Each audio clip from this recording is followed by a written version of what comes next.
आज हम जानते हैं, हम स्वामी विवेकानंद के बारे में कुछ अज्ञात और रोचक तथ्यों के बारे में बात करेंगे।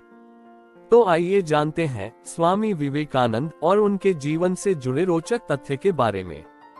अगर चैनल को सब्सक्राइब नहीं किया है तो चैनल को सब्सक्राइब करें और बेल आइकन को दबाएं। 1.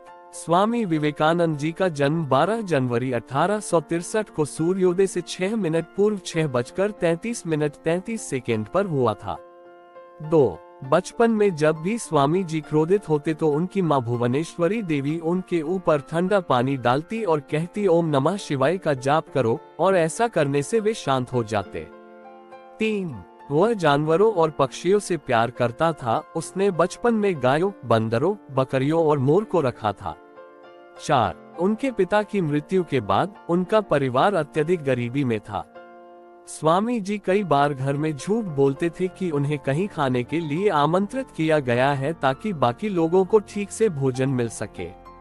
5. स्वामी जी बहुत आकर्षक थे, इसलिए कई महिलाएं गलत इरादों से उनसे दोस्ती करने को तैयार थीं, लेकिन वे इसके लिए कभी तैयार नहीं हुई। एक बार उसने एक स्त्री से कहा, इन मूल इच्छाओं को छोड़कर भगवान का ध्यान करो। 6. बीए करने के बाद भी रोजगार न मिलने के कारण स्वामी जी का भगवान से विश्वास उठ गया था और वह कहने लगा, भगवान का अस्तित्व नहीं है। 7.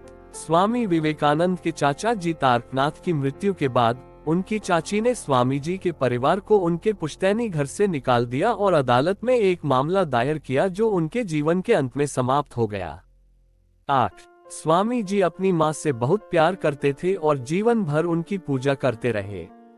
9. स्वामी विवेकानंद चाय के शौकीन थे। उस समय की मान्यताओं के खिलाफ उन्होंने अपने मठ में चाय पीने की अनुमति दी थी।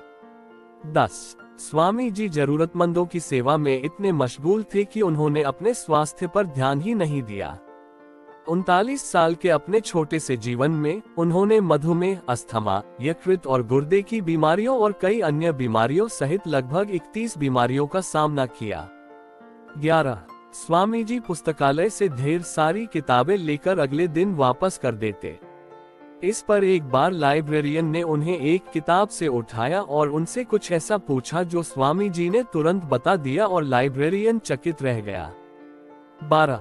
स्वामी जी हमेशा कहते थे कि वह 40 वर्ष से अधिक नहीं जिएंगे और वे 39 वर्ष की आयु में स्वर्ग चले गए। 13.